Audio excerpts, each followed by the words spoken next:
ಶಲ್ಯಾಪುರ ರಾಜ್ಯ ಪ್ರದೇಶ ಕುರುಬರ ಸಂಘದ ತಾಲೂಕಾ ಘಟಕದ ನಿರ್ದೇಶಕನಾಗಿ ಸಿರಿಸ ಶಲ್ಯಾಪುರ ನಾನು ಪತ್ರಿಕಾ ಮಾಧ್ಯಮದ ಮುಖಾಂತರ ಏನು ಹೇಳೋದಪ್ಪ ಅಂತಂದ್ರೆ ಅದಕ್ಕಿಂತ ಮುಂಚಿತವಾಗಿ ನಾನೆಲ್ಲ ಆಲ್ಮೋಸ್ಟ್ ಸಮಾಜದ ಎಲ್ಲ ಹಿರಿಯರಲ್ಲಿ ಹಾಗೂ ಪತ್ರಿಕಾ ಮಾಧ್ಯಮ ಎಲ್ಲ ಸ್ನೇಹಿತರಿಗೆ ವಂದಿಸಿ ಇವತ್ತು ಕರೀತಕ್ಕಂಥ ಪತ್ರಿಕಾ ಉದ್ದೇಶ ಏನಪ್ಪ ಅಂತಂದ್ರೆ ನಿನ್ನೆ ಏನು ಸತ್ಯಪ್ಪ ಬಾಗೇನವರು ನಮ್ಮ ಹಾಲುಮತ ಸಮಾಜ ತೆಗೆದುಕೊಂಡು ಏನೊಂದು ಪತ್ರಿಕಾ ಮಾಧ್ಯಮದಲ್ಲಿ ಹೇಳಿಕೆ ಕೊಟ್ಟರು ಅದಕ್ಕೆ ನಮ್ಮ ತಾಲೂಕು ಹಾಲುಮತ ಸಮಾಜದ ಸಂಘಕ್ಕಾಗಲಿ ಅಥವಾ ಸಮಾಜಕ್ಕಾಗಲಿ ಯಾವುದೇ ಸಂಬಂಧ ಇಲ್ಲ.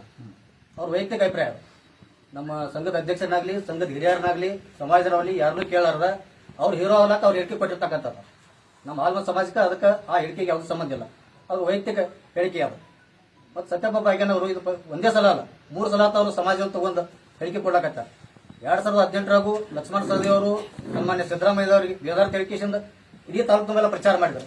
ಅವತ್ತು ಲಕ್ಷ್ಮಣ ಸವದಿ ಅವರು ತಾಲೂಕದಾಗ ಇದ್ದಿದ್ದಿಲ್ಲ, ಕೇರಳದಾಗಿದ್ದರು. ಅವರು ಇನ್ನಾಕಾರ ಲಕ್ಷ್ಮಣ ಸವದಿ ಅವರು ಹೆಸರು ಕೆಡಿಸೋದಾಗಲಿ ಅಥವಾ ಅವರ ತೇಜೋವಧಿ ಮಾಡುವಂತ ಕೆಲಸ ಇವರು ಸತ್ಯಪ್ಪ ಬಾಗೇನವರು ಮಾಡತ್ತಾರಲ್ಲ ಅದಕ್ಕೆ ಸಮಾಜಕ್ಕೆ ಸಂಬಂಧ ಇಲ್ಲ. ಅವ್ರ ವೈಯಕ್ತಿಕ ಹೇಳಿಕೆ. ಮತ್ತು ಲಕ್ಷ್ಮಣ ಸವದಿ ಅವ್ರ ಬಗ್ಗೆ ಅವ್ರು ಏನು ಈಗ ಅವ್ರ ಮಗನ ಬಗ್ಗೆ ಅಲ್ಲಿ ತೇಜೋವಧಿ ಮಾಡಕತ್ತಾರಲ್ಲ, ಲಕ್ಷ್ಮಣ ಸವದಿ ಅವ್ರು ನಮ್ಮ ಹಾಲುಮತ ಸಮಾಜಕ್ಕೆ ಒಳ್ಳೇದ ಮಾಡ್ಯಾರ, ಕೆಟ್ಟದೇನು ಮಾಡಿಲ್ಲ. ಅವರು ನಮ್ಮ ತಾಲೂಕಾದಾಗ ನಮ್ಮ ಸಮಾಜದವರು ಕುಂಡ್ರಲಾಕ ಜಾಗ ಇದ್ದಿದ್ದಿಲ್ಲ. ಆ ಜಾಗ ಇಸ್ಕೊಳ್ಳಾಕ ಮುಖ್ಯ ಕಾರ್ಯಕರ್ತರು ಪ್ರಮುಖ ಪಾತ್ರ ಲಕ್ಷ್ಮಣ ಸವದಿ ಅವ್ರದೇ. ಮತ್ತು ಈಗಾಗಲೇ ಈ ವರ್ಷದ ಅವ್ರ ಅನುದಾನದಾಗ ನಮ್ಮ ತಾಲೂಕಾ ಹಾಲುಮತ ಸಮಾಜಕ್ಕೆ ಅತನಿ ದಡ್ಡಿ ಸಿದ್ದೇಶ್ವರ ದೇವಸ್ಥಾನಕ್ಕೆ 50 ಲಕ್ಷ ರೂಪಾಯಿ ಕೊಡುಗೆ ಕೊಟ್ಟಾರ, ಅನುದಾನ ಕೊಟ್ಟಾರ. ಹಳ್ಯಾಳಕ್ಕೆ 25 ಲಕ್ಷ ರೂಪಾಯಿ ಕೊಟ್ಟಾರೆ, ನಂದಗಾಂವ್ಗೆ 25 ಲಕ್ಷ ಕೊಟ್ಟಾರೆ, ಬಡಚಿಗೆ 25 ಲಕ್ಷ ಕೊಟ್ಟಾರೆ, ಬೇರ್ಲಿಂಗ ದೇವಸ್ಥಾನಕ್ಕೆ. ಕನಕ ಭವನಕ್ಕೆ 1 ಕೋಟಿ ರೂಪಾಯಿ ಕೊಟ್ಟಾರೆ. ಕನಕ ಭವನ ಕೊಡ್ಲಕ್ಕೆ ಇಡೀ ತಾಲೂಕ ಕನಕ ಭವನ ಕಟ್ಲಕ್ಕೆ 1 ಕೋಟಿ ರೂಪಾಯಿ ಕೊಟ್ಟಾರೆ. ಅವ್ರು ಹಾಲುಮತ ಸಮಾಜಕ್ಕೆ ಒಳ್ಳೇದು ಮಾಡ್ಯಾರ, ನಾ ಕೆಟ್ಟದ್ದು ಮಾಡಿಲ್ಲ. ಅದಕ್ಕಿಂತ ಪೂರ್ವದಾಗ ನಾನು ಒಂದು ವಿಚಾರ ಹೇಳ್ತೀನಿ. ಕಳೆದ 25 ವರ್ಷದಿಂದ ಅವ್ರ ಜೊತೆ ಅದನ್ರಿ ಲಕ್ಷ್ಮಣ ಸವದಿ ಅವ್ರ ಜೊತೆ. ಯಾವ ಧರ್ಮಕ್ಕಾಗಲಿ ಯಾವ ವ್ಯಕ್ತಿಗಾಗಲಿ ಯಾವ ಸಮಾಜಕ್ಕಾಗಲಿ ನೋವು ಮಾಡುವಂತ ಕೆಲಸ ಲಕ್ಷ್ಮಣ ಸವದಿ ಇಲ್ಲಿ ತನಕ ಮಾಡಿಲ್ಲ. ಯಾವ ವ್ಯಕ್ತಿಗಾಗಲಿ ಸಮಾಜಕ್ಕಾಗಲಿ ನೋವು ಮಾಡುವಂತ ಕೆಲಸ ಮಾಡಿಲ್ಲ. 25 ವರ್ಷ ಅವ್ರ ರಾಜಕೀಯ ಜೀವನದ ಅಧಿಕಾರದ ಅವಧಿ ಒಳಗೆ ಯಾರಿಗೂ ನೋವು ಮಾಡಿಲ್ಲ. ಅವ್ರು ಎಲ್ಲರಿಗೂ ಒಳ್ಳೇದು ಮಾಡಿ ಯಾವ್ದೋ ಸ್ಟೇಷನ್ದಾಗ ಅವ್ರು ಯಾರು ಹೋಗಿ ಕಂಪ್ಲೇಂಟ್ ಕೊಟ್ರ ನಮ್ಮ ಕಾರ್ಯಕರ್ತರು ಫೋನ್ ಹಚ್ಚಿ ಹೇಳಿದ್ರ ಅವ್ರು ಬಡಿ ಅಂತ ಎಂತ ಹೇಳಿಲ್ಲ. ಅವರು ಈಗ ಶಾಸಕರು ಏನ್ ಮಾಡಿದ್ರು ಅನ್ನೋದು ಬೇಡ, ಶಾಸಕರು ಏನ್ ಮಾಡಿದಾರೆ ಅನ್ನೋದು ಗೊತ್ತದು. ಈಗ ಬಂದಿರುವಂತದ್ದು ನಿನ್ನೆ ಘಟನೆ ವಿಚಾರವಾಗಿ ನಿಮ್ಮ ಸಮಾಜ ತೆಗೆದುಕೊಂಡಂತ ನಿರ್ಧಾರಗಳ ಬಗ್ಗೆ ಅಷ್ಟೇ ಹೇಳ್ರಿ. ಅವ್ರು ಏನ್ ಡೆವಲಪ್ಮೆಂಟ್ ಮಾಡಿದ್ರೆ ಘಟನೆ ನಡೆದದ್ದು ಯಾಕೆ ನಡೀತು ಏಕಿಲ್ಲ ಅನ್ನೋ ಗೊತ್ತಿಲ್ಲ. ಆ ಘಟನೆ ನಾವು ಖಂಡಿಸ್ತೀವಿ, ಆದ್ರೆ ಯಾರು ಮಾಡ್ಯಾರ ನಮ್ಗೆ ಗೊತ್ತಿಲ್ಲ. ಘಟನೆ ಖಂಡಿಸ್ತೀವಿ ನಾವು, ಆದ್ರೆ ನಾವು ಯಾರು ಮಾಡ್ಯಾರ ಗೊತ್ತಿಲ್ಲ. ನಾವು ಇಂಥವ್ರ ತಿಳಿಸಿ ನಾವು ಹೇಳಿಕೆ ಕೊಡಾಗಿಲ್ಲ. ಇನ್ನು ಸತ್ಯ ನಾವು ಕರೆದ ಉದ್ದೇಶನ ಸತ್ಯಪ್ಪ ಬಾಗೇನವ್ರು ಏನು ಸಮಾಜದ ಹೇಳಿಕೆ ಕೊಟ್ಟಾರಲ್ಲ, ಸಮಾಜ ಪರವಾಗಿ ನಾನು ಪರವಾಗಿ ಐತಿ, ನಾವು ಸಮಾಜದಲ್ಲ ಲಕ್ಷ್ಮಣ ಸವದಿ ಉತ್ತರ ಕೊಡ್ತೀವಿ ಅಂತ ಹೇಳಿರಲ್ಲ, ಅದಕ್ಕೆ ನಮಗೆ ಸಂಬಂಧ ಇಲ್ಲ. ಅವ್ನು ವೈಯಕ್ತಿಕ ಹೇಳಿಕೆ. ಈಗ ನೀವು ಬರೀ ಸಂಬಂಧ ಇಲ್ಲ ಅಂತ ಅಷ್ಟೇ ಹೇಳ್ತಿರೋ, ಏನಾದ್ರು ನಿಮ್ ಸಮಾಜದ ವತಿಯಿಂದ ಅವ್ರ ಮೇಲೆ ಕ್ರಮ ತಗೊಳಕ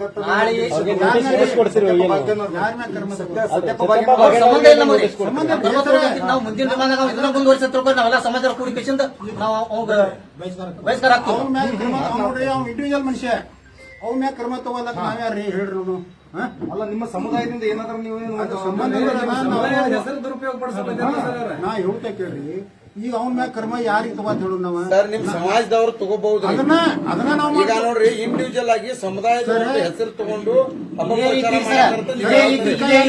ಇದೇ ರೀತಿ ಅವರು ಸತ್ಯಪ್ಪ ಬಾಗೇನವರು ಸಮಾಜವನ್ನು ದುರುಪಯೋಗ ಮಾಡುವಂತ ಕೆಲಸ ಮುಂದುವರಿಸಿದ್ರೆ ನಾವು ಇಡೀ ಸಮಾಜದಲ್ಲ ಕುಡಿಸಿದ ಅವ್ರು ಬಹಿಷ್ಕಾರಕ್ಕೂ ಕೆಲಸ ಮಾಡ್ತೇವೆ. ಅವ್ನು ಹೇಳಿಕೆ ವೈಯಕ್ತಿಕ ಆದ್ರೆ ಸಮಾಜದಲ್ಲ. ಇದೇ ತರ ಮುಂದುವರಿಸಿದ್ರೆ ಸಮಾಜ ವೈಯಕ್ತಿಕವಾಗಿರ್ತಕ್ಕಂಥ ಕಾಂಟ್ರವರ್ಸಿ ಅಂತಾರಲ್ಲ ಅಂಥದ್ದು ನಡೆಯಕತ್ತೈತಿ. ಅದ್ರ ಸಲುವಾಗಿ ನಿಮಗೆಲ್ಲ ಸುದ್ದಿ ಗೊತ್ತೈತಿ ಆಲ್ರೆಡಿ. ನಮ್ಮ ಕ್ಷೇತ್ರದ MLA ಅವರಾಗಿರ್ತಕ್ಕಂಥ ಸನ್ಮಾನ್ಯ ಶ್ರೀ ಲಕ್ಷ್ಮಣ ಸವದಿ ಅವ್ರ ಬಗ್ಗೆ ಈ ನಿನ್ನೆ ನಡೆದಿರ್ತಕ್ಕಂಥ ಏನೋ DCC ಬ್ಯಾಂಕ್ ವಿಚಾರವಾಗಿ ಆರೋಪ ಮತ್ತು ಪ್ರತ್ಯಾರೋಪಗಳು ನಡೆದಿರ್ತಕ್ಕಂಥ ಈ ಒಂದು ವಿಚಾರದಲ್ಲಿ ಬಹಳ ನಮ್ಮ ಅತನಿ ಒಂದು ವಿಚಾರ ನೋಡಿದ್ರೆ ರಾಜ್ಯ ಮಟ್ಟತನ ಈ ಒಂದು ವಿಚಾರ ವಿಷಾದನೀಯ. ಯಾಕಂದ್ರೆ ಇಂಥ ಒಂದು ವಿಚಾರ ನಮ್ಮ ಅತನಿಯಲ್ಲಿ ಯಾವತ್ತೂ ಆಗಿದ್ದಿಲ್ಲ. ನಾವೊಂದು ವಿಚಾರ ಈ ನೇರವಾಗಿ ಒಂದು ವಿಚಾರನ ಮಾತಾಡ್ತಾನೋ ಯಾಕೆ ಮಾತಾಡ್ತೇನಪ್ಪ ಅಂತಂದ್ರೆ ನಾವು ಯಾರು ರಾಜಕೀಯ ಪ್ರೇರಿತನೂ ಮಾತಾಡಕತ್ತಿಲ್ಲ, ಯಾರ ನಮ್ಗೆ ನಾವು ಪೇಮೆಂಟ್ ಗಿರಾಕಿನೂ ಅಲ್ಲ. ಯಾಕಂದ್ರೆ ಒಂದು 500 ರೂಪಾಯಿ ತಗೋರಿ ನಮ್ಮ ಬಗ್ಗೆ ಮಾತಾಡ್ರಿ ಅಂತ ಆ ವಿಚಾರ ಅಂತೂ ನಾವು ಮಾತಾಡಕತ್ತಿಲ್ಲ. ನೇರವಾಗಿ ವಿಷಯಕ್ಕೆ ಬರ್ತಾನೆ. ವಿಷಯ ಏನಪ್ಪ ಅಂತಂದ್ರೆ ನಿನ್ನೆ ಏನು ಮಾತಾಡಿದಾರಲ್ಲ ಮಾಧ್ಯಮದಲ್ಲಿ ಸತ್ಯಪ್ಪ ಬಾಗೇನವ್ರವರು, ನೀವು ಏನು ನಿಮ್ಮ ರಾಜಕೀಯ ವಿಷಯ ಏನೈತಲ್ಲ ನೀವು ಮಾತಾಡ್ರಿ, ನಾವು ಬ್ಯಾಡ ಅನ್ನೋದಿಲ್ಲ. ಆದ್ರೆ ನೀವು ಮಾತಾಡುವಂಥ ಮಾತಿನಲ್ಲಿ ಆ ರಾಜಕೀಯ ವಿಷಯವನ್ನು ಬಿಟ್ಟು ಪ್ರತಿಯೊಂದು ಮಾತಿನಲ್ಲಿ ಜಾತಿ ಜಾತಿ ಜಾತಿ ಅಂತ ನೀವು ತೋರ್ಸಾಕತ್ತೀರಿ. ನೀವು ಯಾವುದೋ ಜಾತಿ ಅಂತ ತೋರಿಸ್ರಿ. ಅದ್ರಾಗನ ಒಂದು ವಿಷಯ ಏನಪ್ಪಾ ಅಂತಂದ್ರ, ಇಲ್ಲಿ 4 ಮಂದಿನ ಲಕ್ಷ್ಮಣ ಸವದಿ ಅವರು ದಲಿತರನ್ನ ಇಟ್ಕೊಂಡು ಆಟ ಆಡ್ಸಾಕತ್ತಾರೋ, ದಲಿತರನ್ನ ಇಟ್ಕೊಂಡು ನಮ್ಮ ಮೇಲೆ ಕೇಸ್ ಮಾಡ್ಸಾತಾರೋ, ಅವ್ರ ಜೊತೆ 4 ಮಂದಿ ದಲಿತರದಾರ ಅಂತ ಹೇಳ್ತಾ ಇದ್ರಲ್ಲ. ನೀವು ದಲಿತರಂದ್ರೆ ಏನ್ ತಿಳ್ಕೊಂಡಿರಿ? ಅಲ್ಲ, ದಲಿತರನ್ನ ಇಟ್ಕೊಂಡು ಆಟ ಆಡ್ಸಾತಾರ. ದಲಿತರನ್ನ ಇಟ್ಕೊಂಡು ಅವ್ರು ಆಟ ಆಡ್ಸಾಕತ್ತಿಲ್ಲ. 4 ಜನ ಅವ್ರ ಜೊತೆ ದಲಿತರಿಲ್ಲ, ಅಸಂಖ್ಯಾತರ ದಲಿತರದಾರ ಅವ್ರ ಜೊತೆ. ಯಾಕೆ ನಾ ಈ ಮಾತನ್ನ ಹೇಳಕತ್ತೀನಿ ಅಂದ್ರೆ, ಯಾವ ರಾಜಕೀಯ ಪ್ರೇರಿತ ಅಲ್ಲ, ಯಾವ ರಾಜಕೀಯ ಜೊತೆ ನಾವು ಹೊಂದಾಣಿಕೆ ಇಲ್ಲ. ಲಕ್ಷ್ಮಣ ಸವದಿ ಅವರ ತಂದ್ರ ನೀವು ಅವ್ರ ಜೊತೆ ಇಟ್ಕೊಂಡವ್ರು, ರಾಜಕೀಯ ತರ ಇಟ್ಕೊಂಡಂದ್ರೆ ಇದ್ರ ಅರ್ಥ ಏನ್ ನಮಗ್ ಬೇಕಾಗಿತ್ತಾರ? ದಲಿತರನ್ನ ಇಟ್ಕೊಂಡಾರ ಅರ್ಥ ಏನಿದ್ರದ ನೋಡ್ರಿ. ಮಾತಾಡುವಾಗ ಸ್ವಲ್ಪ ಮಾತಿನ ಬಗ್ಗೆ ನಮ್ಮಲ್ಲಿ ಹಿಡಿತಾ ಇರ್ಬೇಕು. ಸತ್ಯಪ್ಪ ಅಣ್ಣ ಭಾಗ್ಯನವ್ರವ್ರೆ, ನೀವು ಸ್ವಲ್ಪ ನೀವು ಮಾತಾಡ್ರಿ, ನಿಮ್ಮ ರಾಜಕೀಯ ಏನು ವಿಷಯ ಐತಿ ನೀವು ಮಾತಾಡ್ರಿ. ದಲಿತರನ್ನ ಇಟ್ಕೊಂಡ ನಮ್ಗ ಮಾತಾಡಕತ್ತಾರ ಅನ್ನೋದು, ದಲಿತರನ್ನ ಏನ್ ಇಟ್ಕೊಂಡಾರ ಅವ್ರು ಹೇಳ್ರಿ, ನಮ್ಗ ವಿಚಾರನ ಹೇಳ್ರಿ. ಯಾಕೋ ದಲಿತರು ಆದವ್ರಿಗೆ ಯಾವ್ದೋ ಹರ್ಟ್ ಅನಿಸ್ತೈತಿ. ದಲಿತರನ್ನ ಇಟ್ಕೊಂಡಾರತ್ತಂದ್ರ ನಾವೇನ್ ಗುಲಾಮಗಿರಿ ಮಾಡಕತ್ತೀವಿ ಅಲ್ಲಿ? ನಾವೇನ್ ಪೇಮೆಂಟ್ ತಗೊಂಡು ಅವ್ರ ಬಗ್ಗೆ ನಾವು ಓಡಾಡಕತ್ತೀವಿ? ಒಂದು ಮಾತಿನ ಹೇಳ್ತ ವಿಚಾರ ಮಾಡ್ಕೊಡ್ರಿ ಕ್ಷೇತ್ರ ಜನ. ಸೌದಿ ಅವ್ರದ್ದು ಇನ್ನೂವರೆಗೆ ನಾವು ಒಂದು ಚಾ ಸಹಿತ ಕುಡ್ದಿಲ್ಲ, ಅವ್ರಿಗೆ ಊಟನೂ ಹಾಕಿಲ್ಲ ನಾ. ಯಾಕಂತ ಹೇಳ್ರಿ, ನಾ ಕಾಗವಾಡ ಕ್ಷೇತ್ರದ ಮನುಷ್ಯ. ಅವ್ರನ್ನ ನಾವು ಯಾಕೆ ನಂಬುತ್ತೀವಪ್ಪ ಅಂತಂದ್ರ, ಕಳೆದ 30 ವರ್ಷಗಳಿಂದ ಯಾವುದೇ ರೀತಿಯಾಗಿರ್ತಕ್ಕಂಥ ದ್ವೇಷ ಇಲ್ಲ, ಯಾರ ಮೇಲೆ ದಬ್ಬಾಳಿಕೆ ಇಲ್ಲ, ಯಾರನ್ನ ಹೊಡಿಬಡಿ ಇಲ್ಲ, ಯಾರ ಜೊತೆ ನಮಗೆ ಓಟ್ ಹಾಕಿಲ್ಲ ಯಾಕಂತ ಹೇಳಿ ಅವ್ರನ್ನ ವಿರೋಧ ಮಾಡಿಲ್ಲ.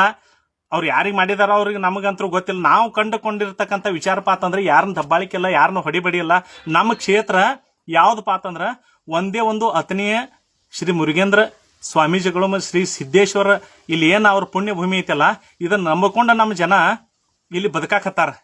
ಅವ್ರದೊಂದು ಆ ದೇವರ ಶಕ್ತಿಯಿಂದ ಅವ್ರಿಗೊಂದು ಅಂಜಿಕೆ ಐತಿ. ನಾವ್ ಏನಾದ್ರೂ ಅನ್ಯಾಯ ಮಾಡ್ರೆ ನಮ್ಗೆ ಉಳಿಗಾಲಿಲ್ಲ ಅಂತಕ್ಕಂಥ ಒಂದು ವಿಚಾರನ ಇಟ್ಕೊಂಡು ಇದುವರೆಗೆ ನಮಗೆ ಶಾಂತ ರೀತಿಯಾಗಿರ್ತಕ್ಕಂಥ ಒಂದು ಕ್ಷೇತ್ರಪ್ಪ ಅಂತಂದ್ರೆ ನಮ್ಮ ಅತನಿ ಮತ್ತು ಕಾಗವಾಡ ಕ್ಷೇತ್ರ. ಹೀಗಿರುವಾಗ ನೀವು ಪ್ರತಿಯೊಂದು ಜಾತಿಗಳನ್ನ ಹೆಸರು ತಗೊಂಡು ಮಾತಾಡೋದು ಸರಿ ಅನ್ಸೋದಿಲ್ಲ. ನಿಮ್ಮ ವೈಯಕ್ತಿಕವಾಗಿ ಏನು ವಿರೋಧ ಅದಲ್ಲ, ವಿರೋಧ ಮಾಡ್ರಿ, ಆರೋಪ ಪ್ರತ್ಯಾರೋಪ ಮಾಡ್ರಿ. ಯಾಕಂದ್ರೆ ದಲಿತರ ಅಂದ ತಕ್ಷಣ ದಲಿತರ ಹೆಸರು ತಗೊಂಡ್ರೆ ಬೆಳೆ ಬೇಯ್ತೈತಿ. ದಲಿತರನ್ನ ನಡು ತಗೊಂಡಾಗ ನಮ್ದು ಎಲ್ಲ ಮಾತಾಡ್ತಾ ಆಗ್ತೈತಿ ಕೆಲಸ ಅನ್ನೋದನ್ನ ಮೊದಲು ಎಲ್ಲಾರು ತಲೆಯನ್ನು ತೆಗಿಬೇಕು. ಯಾಕಂತಂದ್ರ ಪ್ರತಿಯೊಬ್ಬರೆಲ್ಲ ಶಿಕ್ಷಿತರದಾರ, ಎಲ್ಲರೂ ಶೈಕ್ಷಣಿಕವಾಗಿರ್ತಕ್ಕಂಥ ಜ್ಞಾನವನ್ನು ಪಡ್ಕೊಂಡಾರ. ನಾನು ಸಹ ಕಾನೂನು ಪದವೀಧರ, ಕಾನೂನು ಅಧ್ಯಯನ ಮಾಡಿರ್ತಕ್ಕಂಥವು. ಪ್ರತಿಯೊಂದೆಲ್ಲ ನೀವು ದಲಿತರ ಮಾತನ್ನ ಕೇಳ್ಕೊಂಡು ದಲಿತರ ಅಂದ ತಕ್ಷಣ ಅವ್ರ ಮಾತನ್ನ ಕೇಳ್ಕೊಂಡು ಅವ್ರು ಹೇಳಿದ ತಕ್ಷಣ ನಾವೆಲ್ಲ ಏನು ಕೇಸ್ ಮಾಡ್ಬೇಕಾ? ಅವ್ರು ಹೇಳಿದ ತಕ್ಷಣ ನಾವೆಲ್ಲರೂ ಏನು ಅವ್ರು ಹೇಳ್ಯಾರ ಅಂತ ಹೇಳ್ಕೊಂಡ ನಾವು ಅಷ್ಟೇ ಮೂಡ್ರಿಲ್ಲ. ನಾವು ಯಾವ್ದು ಸರಿ ತಪ್ಪ ಅನ್ನೋದನ್ನ ಮೊದಲು ನಾವು ಅರ್ಥ ಮಾಡ್ಕೋಬೇಕು. ಹಿಂಗಾಗಿ ನಾವು ಸೌದಿಯವ್ರ ಮ್ಯಾಗ ಯಾಕೆ ನಾವು ಪ್ರೀತಿ ಇದೀವಿ, ಸೌದಿಯವರನ್ನ ನಾನು ಯಾಕೆ ಇಷ್ಟಪಡ್ತೀವಿ, ಅವ್ರ ಮ್ಯಾಗ ಯಾಕೆ ಅಭಿಮಾನ ಇದೀವಿ, ಅವ್ರನ್ನ ಯಾಕೆ ನಾವು ಪೂಜಿಸ್ತೀವಪ್ಪ ಅಂತಂದ್ರ ಎಲ್ಲಾ ತಾಲೂಕುಗಳನ್ನ ನೀವು ವಿಚಾರ ಮಾಡಿ ನೋಡ್ರಿ. ಎಲ್ಲಾ ತಾಲೂಕುಗಳ ಬಗ್ಗೆ ನೀವು ಅಧ್ಯಯನ ಮಾಡ್ರಿ. ಎಲ್ಲಾ ತಾಲೂಕುಗಳನ್ನ ಹೋಲಿಕೆ ಮಾಡಿ ನೋಡ್ಕೋರಿ. ನೋಡ್ರಿ, ಕ್ಷೇತ್ರ ಜನತೆಗೆ ಏನ್ ಬೇಕು? ಅಭಿವೃದ್ಧಿ ಬೇಕು, ಶಾಂತತೆ ಬೇಕು, ಎಲ್ಲರನ್ನು ಪ್ರೀತಿಯಿಂದ ಕಾಣಬೇಕು. ಚಿದಾನಂದ ಸೌದಿ ಅವರು, ಲಕ್ಷ್ಮಣ ಸವದಿ ಅವರು, ಇವ್ರ ಬಗ್ಗೆ ನಾವು ವಿಚಾರ ಮಾಡ್ಬೇಕಂದ್ರೆ ಸಣ್ಣ ಮನುಷ್ಯ, ಯಾವ್ದಾದ್ರು ಬಡವ ಮನುಷ್ಯ ಕರೆದ್ರೂ ಸಹ ಆ ಮನೆಗೆ ಹೋಗಿ ಅವರು ಊಟ ಮಾಡಿ ಬರ್ತಾರ. ಅಂತ ಒಂದು ಪ್ರೀತಿಯನ್ನು ಮೂಡಿಸಿರ್ತಕ್ಕಂಥ ಅಂತವ್ರ ಮೇಲೆ ನೀವು ಅಪವಾದ ಮಾಡ್ತೀರಿ ಅಂದ್ರೆ ಅದು ನೀವು ವೈಯಕ್ತಿಕವಾಗಿ ಬಿಟ್ಟಿರ್ತಕ್ಕಂಥದ್ದು. ಅದನ್ನೇನು ನೀವು ಹರಿಸ್ಕೋರಿ. ಆದ್ರ ಜಾತಿವಾರ ವಿಷಯಗಳನ್ನ ತಗೊಂಡು ನೀವು ಮಾತಾಡೋದು ಬಹಳ ತಪ್ಪಾಗ್ತೈತಿ. ಅದನ್ನ ಮಾತಾಡಕ್ ಹೋಗ್ಬೇಡ್ರಿ. ಪ್ರತಿಯೊಬ್ಬರ ಮನಸ್ಸಿಗೆ ಹರ್ಟ್ ಆಗ್ತೈತಿ. ಅದಕ್ಕೆ ನಾವು ಇದುವರೆಗೆ ನೋಡ್ರಿ ಯಾವ್ದು ದಬ್ಬಾಳಿಕೆ ಅಂತ ನಮಗೆ ಇನ್ನೂವರೆಗೆ ಕಂಡು ಬಂದಿಲ್ಲ. ಅದು ಯಾವ್ದು ವಿಚಾರ ಐತಿ ಅದನ್ನ ಕಾನೂನು ಅನ್ನೋದು ಕಾನೂನು ಸುವ್ಯವಸ್ಥೆ ಕಾಪಾಡಕ್ ಅಧಿಕಾರಿಗಳದಾರ, ಪೊಲೀಸ್ ಸ್ಟೇಷನ್ ಐತಿ, ಅದರದೇ ಆಗಿರ್ತಕ್ಕಂಥ ಕಾನೂನು ಐತಿ, ಅದನ್ನ ಅವ್ರು ನೋಡ್ಕೋತಾರ. ಆದ್ರೆ ಜಾತಿ ತಗೊಂಡು ಜಾತಿಗಳನ್ನ ಎತ್ತಿ ಕಟ್ಟಿ ಅವ್ರಿಗೆ 3,000 ಜನ ಅದಾರು, ಇವ್ರು ನಮ್ಗೆ 10,000 ಜನ ಅದಾರು, ಅವ್ರನ್ನ ನಾವು ಹೊರಗೆ ಬರಾಕ್ ಬಿಡುದಿಲ್ಲ, ಅವ್ರನ್ನ ನಾವು ತಿರುಗಾಡಕ್ ಬಿಡುದಿಲ್ಲ. ಅದು ಯಾರ ಕೈಯಾಗೈತಿ? ಅದು ಯಾರ ಕೈಯಾಗೈತಿ? ಅದೆಲ್ಲ ಜನ ತೀರ್ಮಾನ ಮಾಡ್ತಾರ. ಅದನ್ನೆಲ್ಲ ಅಭಿವೃದ್ಧಿ ನೋಡ್ತಾರ್ರಿ ಜನ, ಅಭಿವೃದ್ಧಿ ನೋಡಿ ಬೆನ್ನ ಹತ್ತಾರೆ ಜನ. ಯಾವುದೇ ಒಂದು ಕಾಟಾಚಾರಕ್ಕೆ ನಾವು ಹೊರಗಡೆ ಬಂದು ಮಾತಾಡಿದ್ರೆ ನಮ್ಗೆ ಯಾರು ಜನ ಬೆನ್ನ ಹತ್ತೋದಿಲ್ಲ. ಅಭಿವೃದ್ಧಿನ ಕಣ್ಣಿಗೆ ಕಾಣಬೇಕು. ಅವರು ನಿಸ್ವಾರ್ಥದಿಂದ ರೈತರ ಸೇವೆ ಮಾಡಕತ್ತಾರ. ನೀರಾವರಿ ಜನ ನೋಡ್ರಿ, ನೀರಾವರಿ ತರ್ತಾರೋ, ಸಾಕಷ್ಟು ಮಡ್ಡಿ ಭೂಮಿಗೆಲ್ಲ ನೀರಾವರಿ ತರಾಕತ್ತಾರೋ. ಅವ್ರ ಮನಸ್ಸು ಮಾಡಿದ್ರೆ ಬೇಕಾದ ದೊಡ್ಡ ಉನ್ನತ ಹುದ್ದೆದಾಗ ಹೋಗ್ಬೇಕಾಗಿತ್ತು ಲಕ್ಷ್ಮಣ ಸವದಿ ಅವರು ಒಂದೇ ಒಂದು ಉದ್ದೇಶ ಏನಪ್ಪಾ ಅಂತಂದ್ರೆ ಜನರ ಸೇವೆ ಮಾಡಬೇಕು, ರೈತರಿಗೆ ಅನುಕೂಲ ಆಗ್ಬೇಕು. ಅದು ಒಂದೇ ಉದ್ದೇಶ. ರೈತರಿಗೆ ಅನುಕೂಲ ಆದ್ರೆ ಆಟೋಮೆಟಿಕ್ ಆಗಿ ನಮ್ಮ ತಾಲೂಕು ಉದ್ಧಾರ ಆಗೇ ಆಗತೈತಿ. ಅಂಥವ್ನ ಉದ್ದೇಶ ಇಟ್ಕೊಂಡಿರ್ತಕ್ಕಂಥ ಸೌದಿಯವ್ರ ಬಗ್ಗೆ ನೀವೇನೋ ಇಲ್ಲ ಸಲ್ಲದ ಆರೋಪ ಮಾಡಕತ್ತೀರಲ್ಲ, ಅದನ್ನ ನೀವು ಏನು ಮಾಡ್ತಿರೋ ಬಿಡ್ತಿರೋ ನೀವು ವೈಯಕ್ತಿಕವಾಗಿ ಬಿಟ್ಟು ಕೊಟ್ಟದ್ದು ಮಾತ್ರ. ನೀವು ಜಾತಿವಾದ ವಿಷಯಗಳನ್ನು ತಗೊಂಡು ನೀವು ದಯವಿಟ್ಟು ಮಾತಾಡಬೇಡ್ರಿ. ನಾ ಯಾರಿಗೆ ಭಯಕತ್ತಿಲ್ಲ, ನಾ ಯಾರಿಗೆ ವಿರೋಧವಾಗಿ ಮಾತಾಡಕತ್ತಿಲ್ಲ. ದಯವಿಟ್ಟು ನೀವು ಜಾತಿಯನ್ನು ತೆಗೆದುಕೊಂಡು ಮಾತಾಡಕ್ಕೆ ಹೋಗಬಾರ್ದಂತ ತಮ್ಮಲ್ಲಿ ನಾನು ಇನ್ನೊಂದು ವಿನಂತಿ ಅನ್ಕೋತಿರೋ ಅಥವಾ ಏನು ಅನ್ಕೋತಿರೋ ನಿಮಗೆ ಬಿಟ್ಟು ಕೊಟ್ಟದ್ದು. ಇಷ್ಟು ಹೇಳಿ ನಾನು ಮಾತನ್ನು ಮುಗಿಸ್ತೀನಿ. ನಮಸ್ಕಾರ. ರಾಜದಾರಿ ಟಿವಿ, ಅಡೆತಡೆ ಇಲ್ಲದ ಪ್ರಜಾದಾರಿ.